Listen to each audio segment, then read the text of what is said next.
The Sign of 4 by Sir Arthur Conan Doyle. Chapter 9 The Dog That Loved Creosote. "The police don't want my help, Watson," said Holmes as soon as the inspector had gone.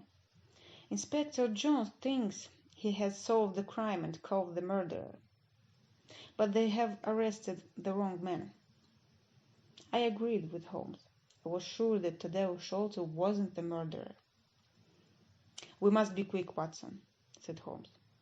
"I want you to do two things. First, take Miss Morstan home. Second, go to this address, 3 Pinchin Lane. Ask for Mr. Sherman. He has an old dog called Toby. I want you to bring Toby here. Meet me here in 2 hours' time." I took Miss Morstan home in Tadeo Sholto's cab. She was very upset by what had happened and spoke very little. I promised that I would visit her the next day. Then I went to the address which Holmes had given me. It was the middle of the night, and the streets of London were black and silent. As the cab went along, I thought about everything that had happened. We had discovered the truth about some things. The death of Captain Morstan, the sending of pills to Miss Morstan, the advertisement, the letter, all these things were clear. Now, there were other mysteries which we had to solve. Where was the Indian treasure? What was the plan found in Morstan's luggage?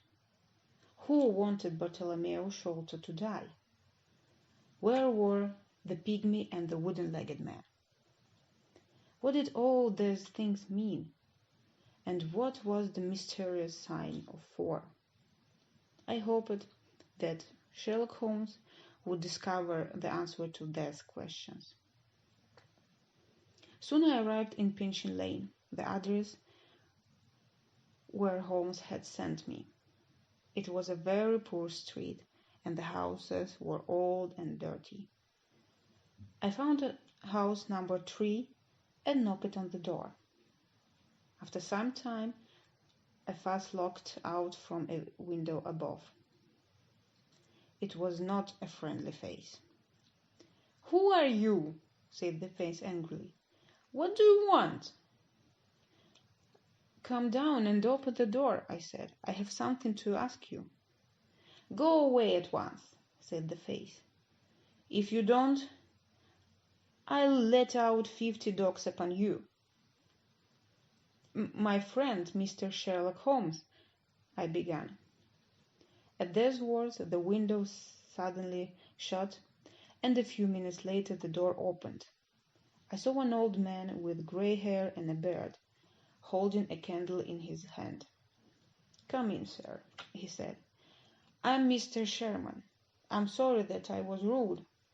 I didn't know that you were a friend of Sherlock Holmes." I went in the small, dirty house and stopped in astonishment. There were cages everywhere I looked. All the cages contained different kinds of animals. I could see their eyes shining in the candlelight. "What does Mr. Holmes want?" asked the old man. "A dog called Toby," I answered.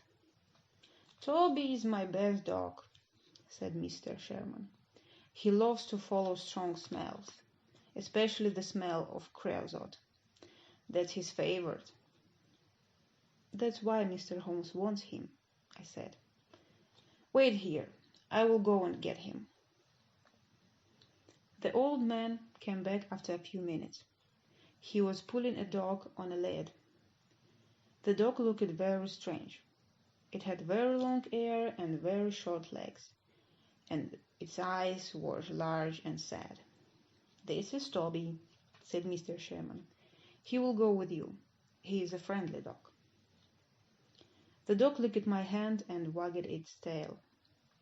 I put some money into Mr. Sherman's hand, and the old Man gave me Tobys' lead. When I got back to Pondicherry Lodge, I found Sherlock Holmes standing outside the door. He was smoking his pipe. "Excellent, Watson," he said when he saw me. "You have done well. Good dog, Toby. Come here. Good dog." Holmes took a handkerchief out of his pocket and gave it to Toby to smell. The handkerchief was covered with creosote. The dog went mad with excitement. His sad eyes shone with happiness and his tail wagged. "See how he loves the smell," said Holmes. "We won't have any problems now." Holmes pointed at the drain pipe, which went down from the roof of the house. "While you were away, Watson," he said, "I went up onto the roof and discovered how the pygmy climbed up and climbed out again. He used the drain pipe."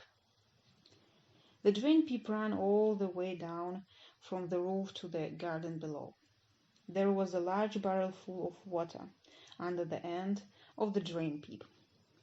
"He climbed down that drain pipe and onto the barrel beneath," said Holmes.